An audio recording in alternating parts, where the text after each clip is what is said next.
a divorce lawyer who's seen it all. So, as someone who's seen it all, of all the problems you've seen couples go through in your 25-year career, what is the number one most prevalent issue that causes divorce? It's funny. Whenever I'm asked this question, even in just polite conversation, people will say to me like, "Hey, you've been a divorce lawyer a long time. I'm married. What's like the main thing? What's the main marriage killer?" What I always tell people is that people break up or disconnect from each other the same way that they go bankrupt, which is very, very slowly and then all at once. It's like they just have this slow, like no single raindrop is responsible for the flood, but the flood comes. And there are these big marriage killers like affairs, infidelity, big financial improprieties. And I wish I could say, I actually think I'd feel safer as a human being if I could say, yeah, like a perfectly happy person could be in a relationship. And then all of a sudden, like this beautiful woman comes by and all of a sudden I'm like, oh, forget my wife. Like, look at her, it's not how it works. It's not how it works. It really is those big marriage killers become something that you're vulnerable to because of all of these small disconnections that happen along the way. And I think that's a very human thing because we fall in love so fast. We feel attraction so fast. We feel connection so fast. It's like you see somebody and there's just something about them that makes you go like, man, I want to know that person. But then we disconnect in these smaller, slower ways. And then by the time we're disconnected, it's so hard to get it back where it was, if ever, right? I tell people, you and I are both, fairly fit people. We take care of ourselves. We see the value in taking care of our bodies. The truth is, like, it's a whole lot easier to stay in decent shape than it is to gain a ton of weight and then try to lose a bunch of weight. So that's really what like the purpose of the book was to say, look, we all know what the big marriage killers are: adultery, financial impropriety, deep levels of deception. But what's really leading to those things are tiny disconnections. We stop seeing our spouse. We stop paying attention to them. We stop noticing them. We stop being interested in them and we stop being interesting to them. And those are the things that it's actually, I think, easier to fix. Like it's easier to fix these little disconnections than to try to fix those giant marriage killers. So it's a long answer to a simple question, but when people say to me, what is it that kills marriages? What is it that leads people straight to your office? The answer is disconnection. But it's not those giant disconnections. It's all these little ones that eventually lead to this giant disastrous one. So if there's someone watching, listening right now, and they're looking at this, they're thinking, okay, maybe it is death by a thousand cuts. It's all these little disconnections, and they want to analyze their relationship and see, am I falling victim to some of these disconnections? How best would you advise that person to analyze their relationship and spot the disconnections that they may be? That's a great question. I have to tell you, in years of doing these kinds of discussions with different media people, I don't think anyone's ever asked me it, and it's the right question to ask. Because the answer, I think, is twofold. One, the fact that you're asking the question is a great sign, right? Like the fact that someone would look at themselves and say, hey, am I doing a good job? Like, am I doing a good job as a partner? Am I doing a good job as a boyfriend, a girlfriend, a husband, a wife? Just the fact that you would have the courage to ask that question and that it would be on your radar to ask that question is a great sign. It's a great sign because it means you're just even trying, like whoever discovered water, it wasn't a fish, And so when you're in a thing, you're blind to it a lot of the time. So just the fact that a person would step back and say, am I doing a good job? Am I still as good of a boyfriend? Am I still as good of a husband as I used to be? What am I doing differently? And is it understandable that I'm doing it differently? Is it a sign of growth and progress that I'm doing it differently? Or is it slippage? Like, am I letting my game slip a little bit, So those are great questions to ask. I think the questions to ask would be, what's different in our relationship from the baseline of when we first got together. And there are certain things that I think it's going to be self-evident that it's okay that those are a little different, right? Like we first meet somebody, just the scent of her perfume, you lose your train of thought. You walk past each other and you touch each other's arm or hand for a second and you feel the electric shock through you. You can't keep your hands off each other the first times that you get intimate with each other. With somebody for 10 years, my God, you couldn't get anything done if you still felt that way all the time. I mean, God bless if you find a way to still feel that level of excitement. But it's pretty normal and natural to say, hey, we don't feel that anymore, but we still feel connected. We still feel excited about each other. We still feel enamored with each other. The scent of her perfume still makes me smile. Maybe I can keep my focus in a way that I didn't when we first met. So I think the question becomes, where was our baseline and where are we now? And why has that changed? And sometimes the answer might be a perfectly reasonable answer. Hey, we got a kid now. We can't just like attack each other on the kitchen counter like we did in our early days. But you know what? The fact that we have a kid is not an excuse as to why we haven't had sex in 2 weeks and now we only have sex once every 2 weeks. And again, that might be for the couple, because how much sex should we be having, for example? The only two people qualified to answer that question are the two people in the relationship. Because however much is enough that both people feel happy, that's all that matters. Like, how much, like I always tell clients, there's only two amounts of money, enough and not enough. And there's only two amounts of sex, enough and not enough. So if it's enough for both people in the relationship, great. But if either person, one's saying it's enough and the other one's saying it's not enough, then both people have an issue. Both people have an issue. Because again, you don't have to be in a relationship. But if you've chosen to be in a relationship, I assume you want to be in the best one you can be in. So I think asking the question of what has changed from our baseline and what of those changes are me, right? Like, because again, I've always said, and I say in the book that people have problems in their relationship for two main reasons, as far as I'm concerned. They don't know what they want, and they don't know how to express it, right? So first, it's they haven't really been honest with themselves about what they want or need.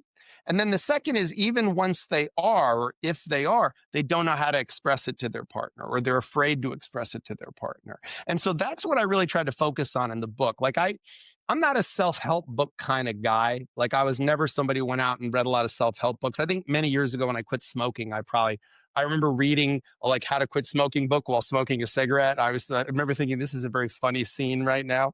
But I have to say I wasn't a big, because self-help books and relationship advice books in particular, when I decided to write the book, I was like, oh, I should read some relationship advice books and like kind of see what people are saying out there.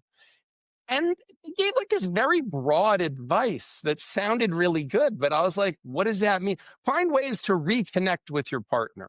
I'm like, okay, like, what do you mean? Like, do you mean like have a talk, or do you mean like we should go away? Some like, I don't know if we should take her to the beach or I should call her. Like, what are you suggesting here? Because these are two very different things. I could interpret connection very differently. So I try to be in the book very pragmatic. Like, tell me what to do. Like, if I'm talking to a nutritionist, if I'm talking to a doctor, a personal trainer, you tell me what to do, I'll do it. You say to me, I want you to do this many push-ups, this many sit-ups, this many crunch, I'm going to do exactly that number. If you say to me, I want you to eat 17 almonds, I'm not going to eat 16, I'm not going to eat 18, I will eat 17 almonds because I assume there's some reason why you said 17. So it's the same thing with this. I really tried to be very specific and very practical in the suggestions of what people can do. I love that. And you mentioned the word slippage there and the importance of spotting that early and preventing it before you sort of reach that cliff edge, right? So if there's someone out there now and they may be noticing that slippage and they think, okay, I want to address this before, it's too far. But they're kind of nervous to have that conversation with their partner because they think from their perspective, maybe everything's great. And if I bring up this conversation, maybe I'm just going to create an argument and they don't agree with me. How do you have that conversation if you're not sure? Yeah. And I tell you, the way you just parsed that is we can all relate to that. Anybody who's ever been in a relationship is like, this is bothering me, but is it bothering me so much that I want to bring it up? And it may not be for any particular reason. And then it's just going to make things even worse. And like, why bother? And that is, I have to tell you, exactly the kind of phenomenon I think we have to be weary of, because it becomes something where it's like, this isn't that big of a deal. Like, but I think everything's a big deal. I think everything has the potential to become a really big deal. And I think that, all those little things like, falling feels like flying for a little while until you hit the ground, And I think that there's something to be said for realizing that, like, the fear of having a slight disturbance in your relationship is a legitimate one. But if I said to you, you could have a slight disturbance in your relationship that will prevent giant problems in your relationship, most people would say, okay, I'll take this tiny, like if you could have a head cold or cancer. I don't want either. But if I get to pick, yeah, give me the head cold, right? So I think you have to see conflict as the clay in which a relationship improves. And you also have to make sure that when you're talking to yourself and to your partner, that it's seen from a place of, this is not a criticism of you. It's not a criticism of your partner. This is me.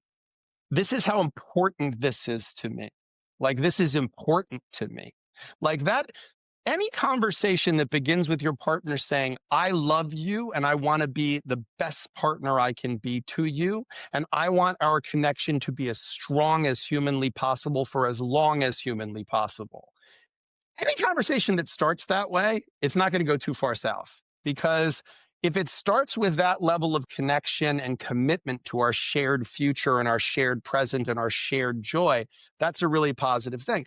But, I give some very practical suggestions about, obviously, like the concept of a praise sandwich, which is, that from employment and management is, you praise something, then you talk about something that could be worked on, then you talk about something else that you're praising. So you start on a positive note, you end on a positive note, and you get the criticism just in between. I think also, too, the way we parse things is really important. Constructive criticism is still criticism. And I talk about that in the book, that the world is criticizing us all the time, and we're criticizing ourselves constantly, especially now that we've got these little devices in our hands that, tell us how much we stink and how fantastic everyone else is doing and how great everyone else looks. And, we're sort of like watching everyone's greatest hits while we're living our gag reel. Because you never really look at your Instagram or your TikTok when you're having your greatest moments in life. It's always when you're like on the toilet or you're on the bus and you're sort of looking and you're watching everyone having their most amazing moments. So when you're feeling vulnerable, you're looking at everyone's, wonderful life, and you're feeling very vulnerable at that point. So I think we all feel attacked all the time. So you certainly don't want your partner to feel like you're criticizing them, and you don't want to feel criticized by your partner. But we all have a right to express ourselves, and we all have, I think, a need to make adjustments in relationship. So what I always tell people is, think about the way you're parsing something. And the example that I've often given was from my own relationships. And that is, I dated a woman, I'm a lawyer. So I wear a suit every day, and I do the clean shaven thing. So I look very presentable to, elderly judges. I look like a kid they'd like to spend time with, maybe not a kid anymore, but I always try to look very presentable and very upstanding. I try to hide the tattoos when I'm in court. And what I do is I make a point of being very presentable. So I shave all week. I have a clean shave all week. So on the weekends, I kind of like not shaving. And so Saturdays and Sundays, I tend to not shave. And I have the kind of beard that, like, this is, by the end of the day, I have 5 o'clock shadow. So after a day of not shaving, I already have what looks like a beard. And after 2 days, I have a pretty stubbly beard. And I was dating a woman who had very sensitive skin. And I would kind of like go to kiss her on the neck or whatever. And she would be like, oh, your beard's like so scratchy, like like, and I remember I would get like annoyed. Like, I was like, really? Like, I got to shave all week and now I got to shave on the weekends so that I don't. And by the way, like, it's kind of nice I'm kissing you. Maybe you could just sort of note that for a second and be appreciative of the fact that I'm doing this. Needless to say, that relationship didn't work out for other reasons. But the next woman I dated had the exact same issue, right? That she had sensitive skin. And when I would like kiss her, the stubble would irritate her. But she was a genius in the way that she handled it. What she would do is, as soon as I would finish shaving during the week, she would like come in and go like, she would like touch my face. She'd be like, God, it's so sexy when you're like clean shaven. You look like Don Draper in Mad Men. Like, I love it. It's so like your smooth skin. It's so sexy.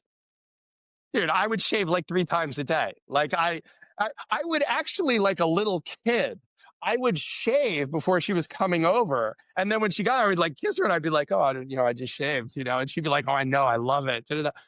Now, what did she do?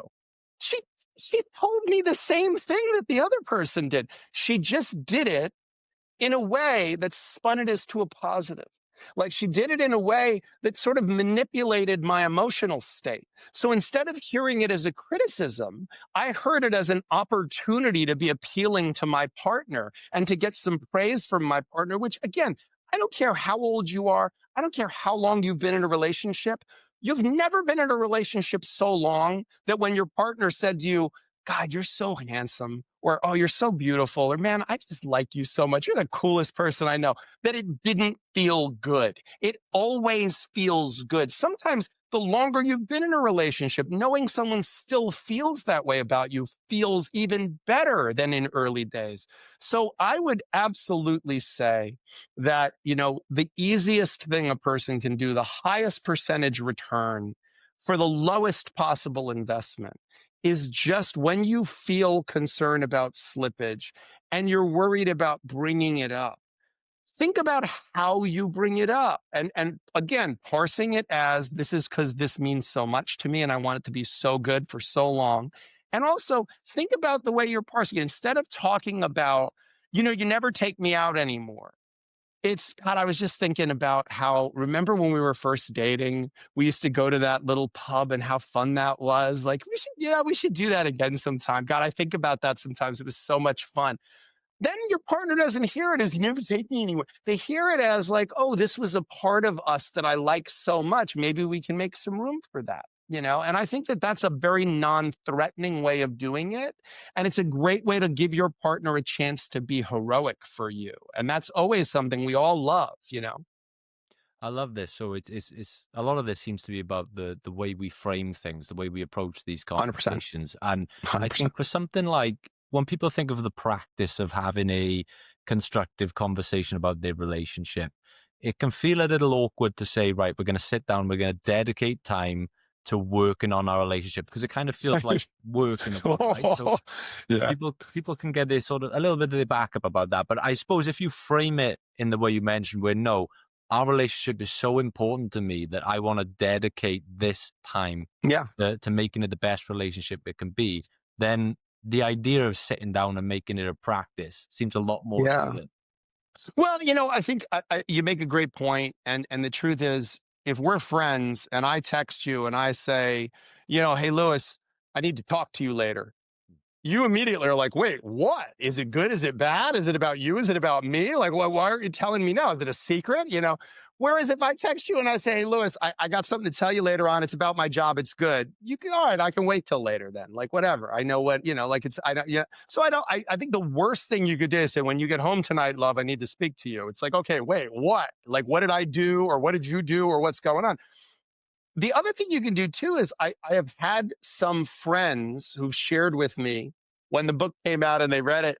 They say, because what's funny is we don't talk about this stuff sometimes. Like we don't talk about, and maybe it's because we don't like want to tell each other how the sausage is made, or if it's not broke, we don't want to share it. But sometimes it's just that people have this weird belief that like relationships should be effortless and there shouldn't be any technique to it. And you should just instinctually know exactly how to do this, which I think is bizarre.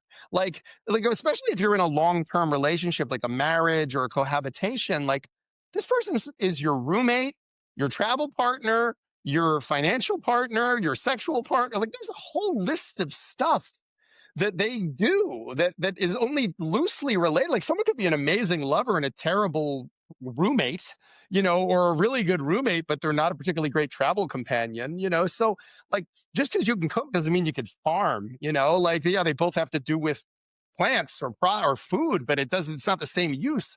So I think it's a lot on somebody to assume they automatically know how to do things. One of the things that I've had a few friends say to me is that they build this kind of check-in into their relationship. So I have a friend who said, my wife and I, and they've been together for probably about 13 years. And he says, yeah, my wife and I, like, we go for what we call a walk and talk, and we do it every Sunday. And we just go for a walk, and we always make a point of sharing with each other like one or two things that happened this week that we thought the other one did a really good job. Like a moment I was proud of you, or a moment I felt really loved by you. And then we try to use that also as a time to like, is there anything we could work on? Is there anything we're worried about individually or for the couple? And they really built it into the practice so then it doesn't have that feeling of like, we need to sit down and talk about the relationship that strikes terror into everyone's heart. So it becomes something that's sort of, it's a feature, not a bug. It's like something that we build into our relationship. The other thing I talk about is there's a chapter in my book called Hit Send Now, where I say that using the concept, using email, I like for this. And some people I've been pilloried because they say, well, it's so impersonal email. But that's actually just the thing that I think makes it a good choice, because there is something so defensive about when you say to your partner, hey, I want to discuss something with you, and then you bring it up. They feel instinctually a need to immediately respond. And if you need to immediately respond to something that feels like a criticism, your first response is going to be a defensive one. So why start with that? Like, why not? What I like about email is when I'm writing an email, I can write and rewrite and kind of tweak it until it's phrased exactly the way I want it to. I can even speak to people I trust, friends, a therapist, whatever, and say to them, hey, am I getting this out the right way? Does this come off the right way? Until I've got it written the way I want to. And then I send it, and you hit send now. And once you send it, you can't take it back. Like, you can't back out of it. It's done. It's been sent. But then the person who receives it, they have a moment to look at it, read it, reread it, reflect on it, not let their first response, that emotional first response, be a defensive one. They can digest it. And I even tell people, like, build it into your relationship, that there's this, like, make the subject heading hitting send now. So the person knows when they receive this, they don't have to respond right away. The idea of this is just to share something that blipped on my emotional radar. And I want to bring it up now so it doesn't turn into something bigger. Because that's really the problem. I think that anyone who's been in a long-term relationship has had the experience of, you're having a minor disagreement about like the best way to cook bacon, and 5 minutes later, it's like, I never liked your mother, and you're like, wait, how did we get here? Like, what? How long has that one been in your pocket for? Like, we were talking about bacon and now we're talking about that. So I think it prevents that building up of all of this pressure and resentment by just letting those little things come out and creating some invitation to a constructive dialogue. So I like email for that purpose. I think it can be very useful. I think that, and again, I like the idea of building it into a schedule too. I think any of those things can be good, but what I always tell people is the best time to talk about how to disagree is when we're not in disagreement. Like, I think early in a relationship, when you're super fond of each other and you have a lot of goodwill and optimism, that's a great time to look at your partner and say, hey, we're going to disagree at some point. Like, we're going to have a fight probably at some point. It'd probably be my fault. I'll probably say something stupid. I say stupid stuff from time to time. So I apologize in advance. But when we get in an argument, do you need a minute? Are you the kind of person that like needs a little space and a minute to sort of digest? Or are you like we got to work this out right now. We can't go to bed angry. I need to deal with this. I'm not going to be able to sleep until we deal with this. Because let's figure out, while we're not in a fight, how that's going to go. What are the rules of engagement? No low blows. Don't I told you that that thing, my mom and dad, I told you that secret about what had happened with how they used to fight this way and I hated it. Don't you dare turn around and hit me with that. Don't weaponize our intimacy or my confidences in you and the things I've shared with you. And I think if you can have, when you're not in a fight, a conversation about when someday we get in a fight, what are the rules of engagement? How will we fight constructively and productively? That's actually a really, really useful thing. I mean, learning how to fight in the middle of a fight, it's a bad idea. Love it. And another thing I've heard you talk about as losing in relationships is what you call losing the plot. So what does that look like, and how do we start to lose the plot? Yeah, I mean, the plot for everybody might be different, right? I think it's a very interesting thing, marriage, because if you said to me right now, Jim, I'm getting married next week, it would be very rude and indelicate for me to say, really, why? Like, why? But it's a fairly legitimate question. Like, why? Like, what is the problem to which marriage is a solution for you? Because I think that's a question that, it's okay to ask, like because there might be a very clear answer. I'm religious, and in my religion, if I'm going to have sex with someone, I need to be married to them, and we want to start a family. Great. That's an excellent reason to get married. I want the tax breaks that come with getting married. Okay, perfectly reasonable. It's really important to my parents, or it's really important to my soon to be spouse's parents. These are good reasons. These are okay reasons. They're very tangible. But if your reason is like, I don't want to be lonely, you can be married and be super lonely. There's an argument to be made that like there's a special kind of hell that is being married to someone and you feel so disconnected from them that you're sitting on the couch next to them and you feel incredibly lonely. So I would say that asking the question of, why am I getting married? Why is that something I would want to do? Is a great place to start in terms of figuring out kind of what is the plot? Because where is it we wanted to go together? Like that's what I mean when I say like losing the plot is, if you have one eye focused on the destination, you only have one with which to see the way, right? But you would never get in a taxi and say, okay, drive. Like maybe if you're in like an action movie, but like otherwise, like you get in a taxi, you say where it is you want to go. And then you can have a conversation with the driver about, well, what's the best way to get there? And you might want to listen to what the driver has to say because they might know traffic better than you and they might know which streets are closed today, So it's helpful to have a dialogue, right? And maybe you don't completely trust the driver because they're trying to increase the fare. So you might say, well, why would you take that road? You could take this one, it's shorter. So there's a lot of exchange of ideas that happens there, but at least we know where it is we want to go, right? So I think if you've never had the conversation with your partner at the start of the relationship about, hey, why are we getting married? What is it to us? Or why are we cohabitating? Why are we moving in together? And the answer might be because we'll save some money on rent if we live together. But the answer might be something deeper, which is I want to deepen our connection. I want to be great. If I now know why you want to go someplace, now we can have conversations about, okay, what's the best way to stay on track to get there? And I think when I say we lose the plot, it's like, I don't think the goal of marriage should be to survive it. Like, I don't think anybody ever was like, I want to get married. Why? So that I can say I was married for 50 years, that 45 of them sucked, but we did it. Like, we stayed in there. And I was like, okay, that doesn't seem like the best use of your life. Like I would think most people, the plot would be, I want to get married because I can't learn everything I need to know about myself from myself. I want to feel deep connection with another person and I want them to feel that towards me. I want someone who sees my blind spots. And if possible, I want to help someone see their blind spots. And I'm talking about when you've not met anyone, when you're just in the journey of, I think I want to get married someday. I haven't even met my potential spouse, but I want to get married. The idea would be that at the end of your life, that you would look at this person and think or say, they helped me become the best version of myself. And I helped them become the best version of themselves. That seems to me a really worthy goal.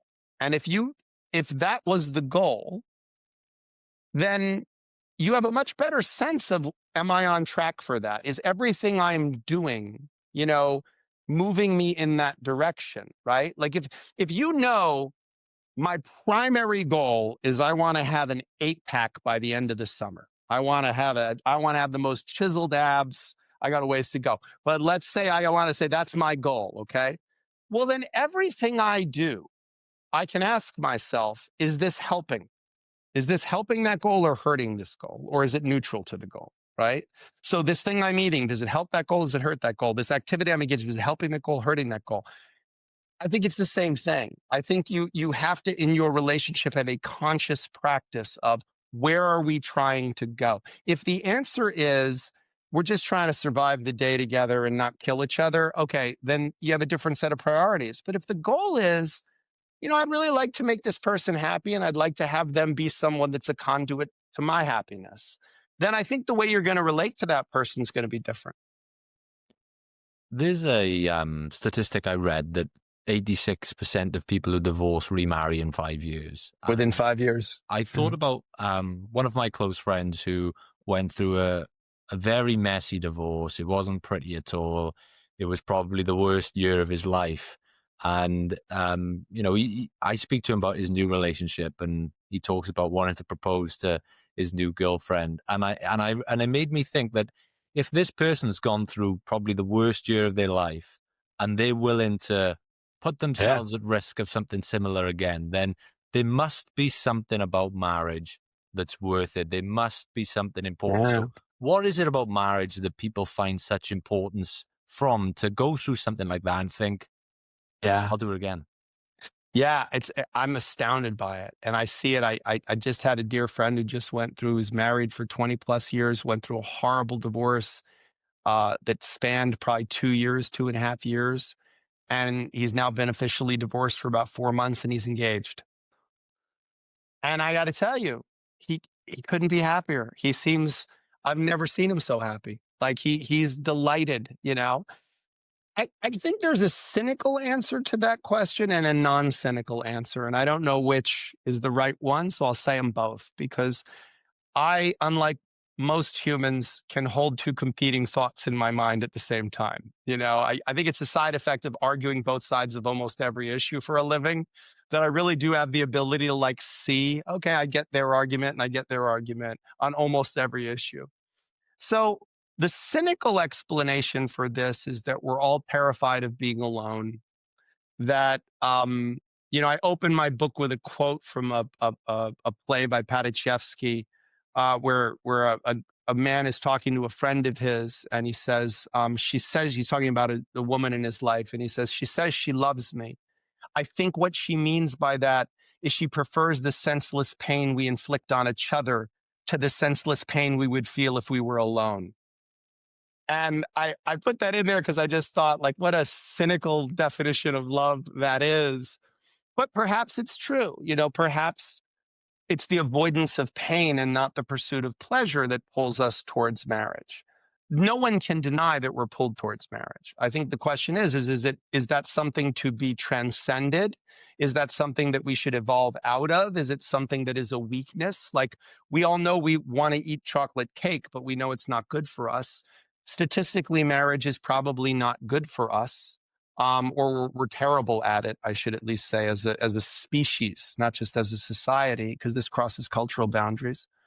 So, the cynical explanation would be that we just do stuff and we do it by default, not by design, and that tradition is largely peer pressure exerted by dead people. And so it's well, my grandmother got married and my parents got married. So you get married. Why? Because that's what you do. You get married. And then you have a kid. Why? Well, because that's what you do, and this is we've just become as a species so conditioned that it's oh, yes, of course you do that thing for no particularly good reason. There's lots of things we do for no particularly good reason, and they don't serve us very often. And we're afraid sometimes culturally to say, yeah, this is a failed experiment. That didn't work. Or maybe it worked when people lived for 40 years. And most women died in childbirth, and most men died of heart disease at 43, 44, So maybe marriage is one of those things that it doesn't make sense when you live to 90.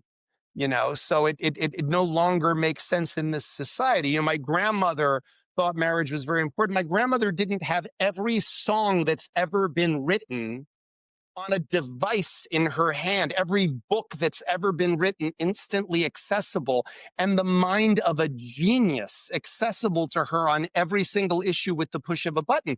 We lived in different worlds, right? So maybe what worked for that doesn't work in current society. So that's the cynical explanation, which I think I can make a passionate argument for. I also think you can make an equally passionate argument for the optimistic answer. And that is that there is something uniquely beautiful about the kind of connection that you feel when you're in romantic love with another individual and when you have a committed romantic relationship with that person.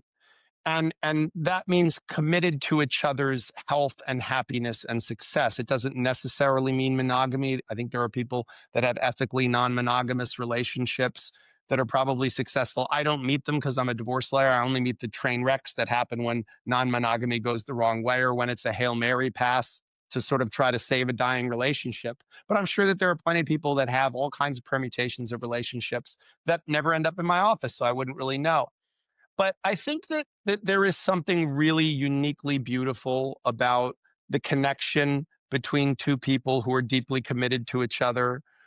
The world is a frightening place, and to have someone's hand to hold during that and to say, I'm going to be with you and look out for you, for as long as I possibly can, and that I'm going to try to protect you from everything, including yourself and including me. And I'm going to try to just make your happiness in my list of priorities, and I'm going to try to let you make room for you to improve me or room for you to be part of my joy. I think there's something really beautiful about that. I mean, look, we're conceived in a very specific form of human connection. We are born half formed, like we're one of the only species that come out totally helpless, totally helpless.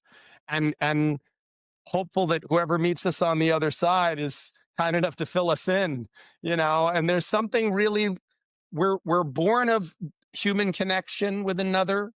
We emerge from the body of another and need the assistance and protection of another person to navigate survival in the most basic ways. So it stands to reason that something inside us feels called to connection, right? To find connection. And of course, look, there's all kinds of spiritual, biblical, ways you could look at it and say, hey, like we come from connection. We're born of connection and we seek reconnection. That our love for each other is a metaphor for the way that God loves us or the divine loves us. I think there's all kinds of ways you can view it as the sort of ultimate expression of intimate connection. The word intimate, people take it to mean sex. When you say, oh, I've been intimate with this person, we mean we've been sexual with this person. But that's actually not what the word intimacy means. The word intimacy is defined as the ability to be completely yourself with another person. And I think there's very few relationships in your life where you really get to be completely yourself with another person. Your parents, there's always an element of, them sort of looking out for you and steering you. Your friends, there's always an element of, well, there's pieces you show and pieces that maybe you might not show. You don't want to do it in front of your mates. You don't want them knowing all your soft sides, maybe. They're going to riz you for it. But there's something about this kind of pair bond where it's like, yeah, I can be authentically myself, my strong points, my weak points. I can be vulnerable. I can feel strong in someone else's vulnerability. I think that that's a unique kind of a bond. And I think that marriage is a public declaration of commitment to that. And in that sense, it feels to me like something very romantic and worthwhile. My own son, my oldest son, who's 27, is getting married in 2 weeks. And I'm very excited. I'm very excited for the wedding. I love weddings. I not just because of future business prospects, but because I genuinely believe that this is a worthy pursuit. I jokingly say that marriage is like the lottery. You're probably not going to win. But if you win, what you win is so good. Like, why wouldn't you buy a ticket? Like, buy a ticket, try, give it a shot, be realistic in your expectations, be active in taking care of it, nurturing it. But man, give it a shot. Don't let the threat of potential failure at it dissuade you from the potential reward that comes with it. That's beautiful. That's a great way to frame it. And from the sort of beautiful to the not so beautiful. We sort of touched on this earlier, right at the top, when we were talking about the reasons for divorce, and obviously a big one is adultery, is cheating. From all the cases you've seen over the years that have started or been themed around adultery, what is the number one reason why people in a marriage, people who have committed to each other, choose to cheat? Yeah, great question. I think there's a chapter in the book called "Go Without or Go Elsewhere," and the theme of that chapter is why people cheat. And I try to take a very sympathetic approach to it because I've represented the person cheating and I've represented the person who's being cheated on hundreds of times, each of those. So I've really seen it from both perspectives. And again, I would take great comfort in just wishing that people had like horns and halos and I could just like, oh, that one's a good one and that one's a bad one. You spend enough time with someone, you start to realize like, yeah, I get it. Like I get where they came from. Like people very rarely do evil things because they're evil. They more often mistake it for happiness. You know, they think that this is going to make them happy and it doesn't. You know, it ultimately hurts them. So I think that having spent a lot of time with people who've cheated and a lot of time with people who've been cheated on, the common thread is that there was this loss of connection. Whether it's the physical connection, right, which I think often wanes in relationships or changes in relationships, sometimes for very innocent reasons, but also that there was a sense of just, you know, part of what makes relationships exciting, I think, is not just how we feel about the other person, but how we feel about ourselves based on how that other person is relating to us. Like, we're fascinated and we're fascinating, you know, when we're in early relationship. And then, you know, no one's a hero to their butler. Like anybody who's cleaned your socks long enough, they're not going to be that impressed with you, you know? So I think, and I had a friend who once said to me, you know, I love all kinds of women. I love redheads, brunettes, blondes, but my favorite are women I don't know very well. And I understood what he meant. What he meant was like, there's something very exciting about novelty. And the more you get to know someone, the more you realize that they're human.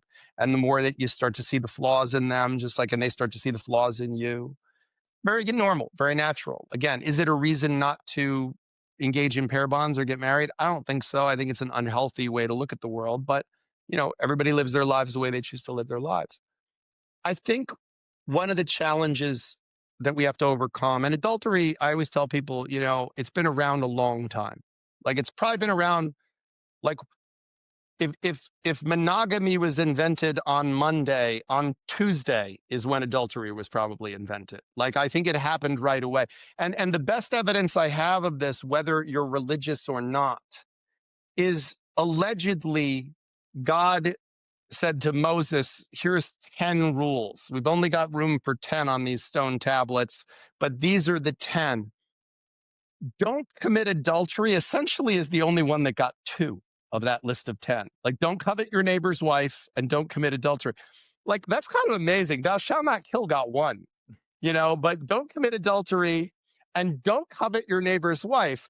It's almost like God was saying, like, seriously, don't do this. Seriously, like, don't do that. So again, whether God said it or not, we all can acknowledge it was said a really long time ago, which means it's been a problem. It's been a problem for a long, long time. So we shouldn't feel special. We should realize this is a human problem, and it's been a human problem across many cultures for many, many years. So then the question becomes, what is it that makes it so appealing? Again, I think some of it is that how we feel when we are an object of desire. I think social media is a ripe ground for this. There's a chapter in my book called If We Were Going to Invent an Infidelity Machine, it would be called Facebook. I considered calling it, we would call it Instagram. I wasn't, you know, when I first wrote the book, Facebook was a little bit more, they're both meta products anyway. So Mark Zuckerberg, we can blame him. But realistically, like I do think that it's created opportunities for us to get lots of praise from people outside of our relationship. And I think that that creates fertile ground for people to start saying, hey, I don't feel special to my partner anymore, but I feel special to this other person. It also has invited us to having conversations. Like if you hang around a barbershop long enough, you're going to get a haircut. You hang around a bar long enough, you're going to order a drink. If you hang around enough in a mental space, even if it's cyberspace, where you are surrounded with members of your preferred sex, right? So whether you're gay or lesbian or heterosexual, you've decided like I'm going to be in a space where I'm surrounded. Like if I open my Instagram, there's a lot of beautiful women come up, and that's just how it is. Now, do I want to put myself, if I'm in a monogamous relationship, do I want to put myself in a space where not only am I seeing this menu, but they have the ability to contact me. And they have the ability to contact me, by the way, for very innocent reasons. Like, oh, I'm thinking about, writing a book. Could I pick your brain about some things? Or, oh, I have a podcast. Would you potentially come on as a guest? And now we're talking. And now we're having a conversation. Or maybe my kid is on the same soccer team as you. And now we have a reason. Oh, what time's practice on Thursday? Oh, it's this. Oh, okay, great. By the way, I saw your pictures from when you guys went on vacation in Mexico. It looked beautiful. Where did you stay? And now we're talking. And now I'm looking at pictures of you in a bikini. Like this is like we're creating this ripe ground. So again, I think the answer is the same as in all of these other suggestions, which is just be vigilant, pay attention, pay attention, pay attention, pay attention, pay attention what's going on inside of you. Pay attention what's potentially going on inside your partner, because that's how you infidelity proof a marriage as best as you can, which is to just stay connected to your partner, pay attention to your own state. I've always told people that if there's something in you, like some pull or yearning or concern in you, and you go, well, I don't want to say anything because my partner seems fine. Your partner might be thinking the exact same thing. I feel this thing, but I don't want to say anything because it's fun. I don't know if you've ever had a breakup and then gotten back together with a person. I've had that happen a few times in my life where you're in a relationship and you break up and then maybe you like meet up a few weeks later and you have a very honest talk because now you split up. You don't have to hide shit anymore. And you say like, yeah, we were doing that. I never liked that. And you go, oh my God, why did you? I thought you did. Oh, no, it was never really something I was. And all of a sudden you have this really honest conversation about what you were really feeling in the relationship. And it creates this ground that you're like, well, shit, if we'd done this 6 months ago, like maybe we wouldn't be where we are. But there's a party that goes, well, we couldn't have done it 6 months ago. It would have caused a fight. It's like, right, but it caused a breakup that you didn't do it. So I would just say, again, same thing.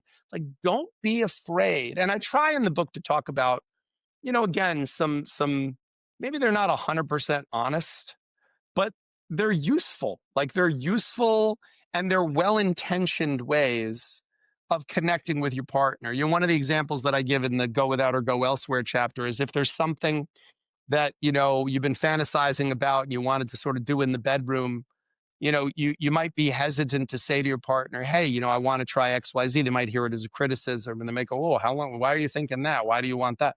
So one of the suggestions I make is there are very innocent ways you can bring it up. You can say to your partner, like, oh my God, I had a dream about you last night, the two of us.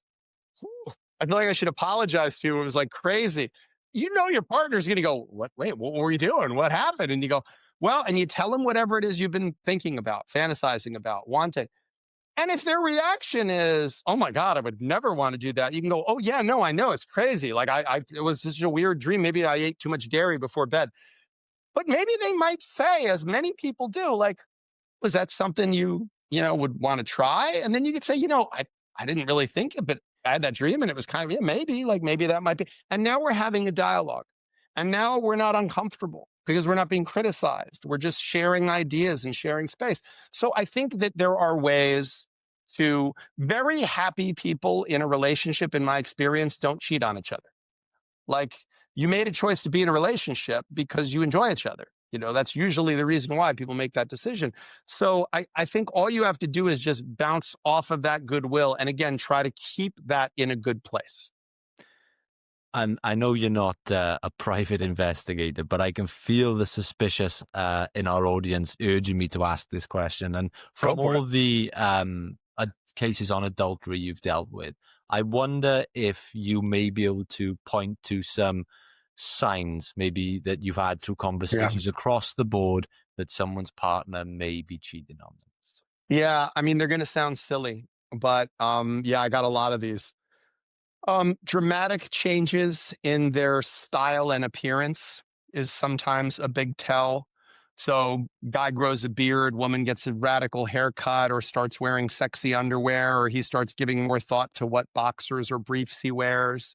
Um, Big changes in a person's routine where suddenly they're working much later than they were. They're going to the gym after work, or they're whatever it might be. They've gotten very caught up in some other activity that takes a significant amount of their time. It used to be, I used to say, if someone's now too obsessively protective of their phone, but people spend a lot of time on their phones now, so it's really quite difficult. You could be sitting there texting with your lover, and what are you doing? Oh, I'm looking up the menu at the restaurant we're going to this weekend. Like, you have a lot of plausible deniability, but certainly the classic, cheaters pose of when I'm looking at my phone, or when I'm on, my phone is face down, or I have a case like this one that covers my phone. That's, I think, not a great sign. Um, and again, I don't think the remedy to that is, okay, we have each other's passwords and we have to have total transparency, because that feels very paternal or maternal to me. Like, you're not my child, you're not my jailer. Like, we should have a certain level of trust with each other. Believe me, if people want to cheat, they're going to cheat. Like, they're going to cheat. You're not going to be able to stop it. And if the only thing preventing a person from cheating on you is you monitoring them in that way, then just let that happen, because that's not trust. Like, they're not worthy of your trust at that point. And who wants to live your life that way? But I think major shifts in a person's approach to their day-to-day life, their appearance, and their interactions with you. I've found, I've had a lot of clients tell me that once a person started an affair, they became very impatient with them. And that like sort of impatience of like, well, why do you do that? Did all of a sudden there's this massive like critical, because they're comparing, and by the way, it's very, very hard for a person you've been in a long-term relationship with to compete with a triangulated relationship, which is, an affair is the best parts, right? It's all the best parts of a relationship. It's none of the day-to-day maintenance. It's none of the like, let's do the laundry, let's get the groceries. It's just the fun, exciting parts. So it's pretty hard to compete with that, like, it's pretty hard. So the fact that a person starts to lose patience for the day-to-day of a relationship is sometimes a function of the fact that they have this other exciting alternative waiting for them, that they feel like, oh, it's just right there, and I have to be over here in this boring day-to-day relationship rather than this.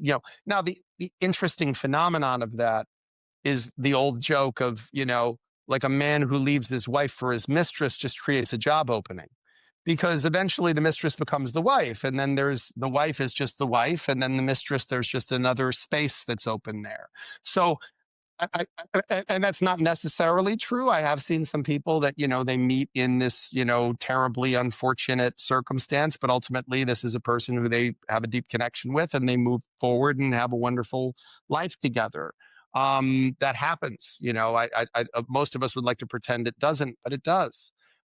Sometimes people meet in inopportune circumstances, and sometimes people have to, in order to end a marriage that isn't working, they have to feel some connection to someone else as the real wake up call to them that, okay, that's how unhappy I actually am, is that now I feel so compelled to this other person, and I can make such a deep connection with this other person that it shows me how shallow my connection is to my partner. Again, it's not one size fits all. It's not baking, which has precision. It's cooking. A little of this, a little less of this, a little more of that, and everyone has a slightly different palate. Well, the final question before we wrap up and let everyone know where they can get this book is one that I was hit with from our audience. When I mentioned you were coming on the show, everyone sort of wanted me to ask you the same question. And it's kind of appropriate to the conversation we've had, because we've been talking about the Sure. way we frame and reframe things. And in the instance of a prenup, people Mhm. obviously associate it typically with an ending, but can prenups be romantic? 100%. I actually think prenups are an invitation to what I think is one of the most romantic conversations two people can have, because I think there's something incredibly romantic about saying to someone, I love you so much that I always want you to feel safe. Because I don't think you can feel loved unless you feel safe. I've represented a lot of victims of domestic violence and intimate partner abuse, and I can tell you that you can't love someone who feels unsafe around you. And so I think saying to someone, I love you so much that I want you to feel safe from anyone hurting you, including me. Like, I want to protect you from everyone, including me, including a future version of me that loses its mind and is no longer looking out for you the way that I do. So, what I tell people is every marriage has a prenup. Every marriage has a prenup. It's either one that's written by the government, or it's one that's written by the two people that allegedly like each other more than the other 8 billion other options in the world. Now, I don't know about you, but the last time I walked into a government office to fill out paperwork, right, I did not walk in and go, oh, these people should be in charge of everything. This is great. You know, these people should make the rules that govern my most intimate relationship and what would happen economically for me in the event that that relationship ended. Because these people, they've got it together. The best and brightest people in the world are in this room. I did not feel that way. I actually felt like, oh my God, this is like, no, you have to fill out the form 326, but this is 326. No, that's 326A. You have to go to the back of the line and start it again. And I found myself going, why would you let these people be in charge of anything? So personally, I think saying to this person who has decided out of 8 billion other people in the world, you're their person, and you've decided you're my person, saying to that person, what do we owe each other? What do we need from each other? What do we need to feel safe? What do we need to feel deeply connected and loved and not feel we're being used or taken advantage of? Like, I think there's value in having that conversation, even if you didn't do a prenup. Having a conversation about, if we did a prenup, what would we put it in? What would be important to each of us? I think that's a worthwhile conversation. Every relationship ends. Every marriage ends. It ends in death or divorce. It's one of those weird things that you go, well, I hope this ends in death. Like, how often do you say that, you know? But when you get married, you go, man, I hope this ends in death. But the chances are, statistically, it's more likely to end in divorce than in death. So not having a conversation about that, like, we have as a world this very strange way of approaching the world that, like, we won't talk about death because maybe then it won't happen. And that's not how it works. In fact, there is a 100% you're going to die rate. Like, that's like, biology is undefeated. So I think having a conversation about, okay, if the marriage ends in death, we're going to have a will. We're going to talk about who should keep what. Why wouldn't we have a conversation about the other equally, if not slightly greater possibility? Again, so that we all feel safe, because to feel loved, you have to feel safe. Well, James, I never thought I'd speak to a divorce lawyer and somehow feel even more romantic about marriage. But you've done a great job today, my All friend. right. All right. So, the very last question that you can answer in one sentence, whatever comes to mind. We ask every guest that comes on the show, whether you're a divorce lawyer, an athlete, a scientist. I ask everyone right now, for James Sexton, what makes life worth living? Beauty. I would say beauty.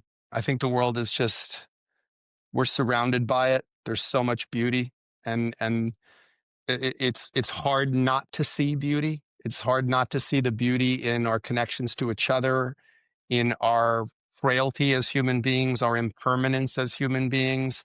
I think as a divorce lawyer, I'm acutely aware of the impermanence that love is loaned. It's not permanently gifted. So I think that the greatest thing that makes life worth living is the pursuit of beauty, seeing it, experiencing it, feeling it, and if possible, creating it.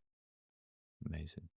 Well, for everyone listening, watching, joining us today, they've enjoyed this conversation. They want to find more from you. They want to connect with you online, and they want to check out this new book. Where's the best place we can send everyone to right now? So the book is how not to f up your marriage. You can find it anywhere where fine books are sold, or you can listen to me for 8.5 hours if you download the audiobook on Audible or any of the other services. You can find me on Instagram at NYC Divorce Lawyer, New York City, NYC Divorce Lawyer. And on YouTube, there's Better Call Sexton, which is essentially a bi-weekly show that I do for about a half an hour where I run down pop culture stuff and I talk about legal issues. And that started about a month ago, and so that's something people can find online on Sexton. Sexton Show is the channel, and we got some big things coming up from there. But yeah, otherwise, anytime you're in New York City, you probably see me walking down the street. There's not a lot of us wearing a three-piece suit with tattoos, so. I'm sure. And James, thank you so much. I will link everything you mentioned there, the book, the show, the social media in the description below. So if everyone wants to click that now, and that'll take you to everything James just mentioned. But James, thank you so much. You've been a guest I really wanted on this show for a long time. And wow, we didn't disappoint. I thought that was I great. really appreciate it, Lewis. I'm really glad we had a chance to sit down. I really appreciate you taking the time. So thank you.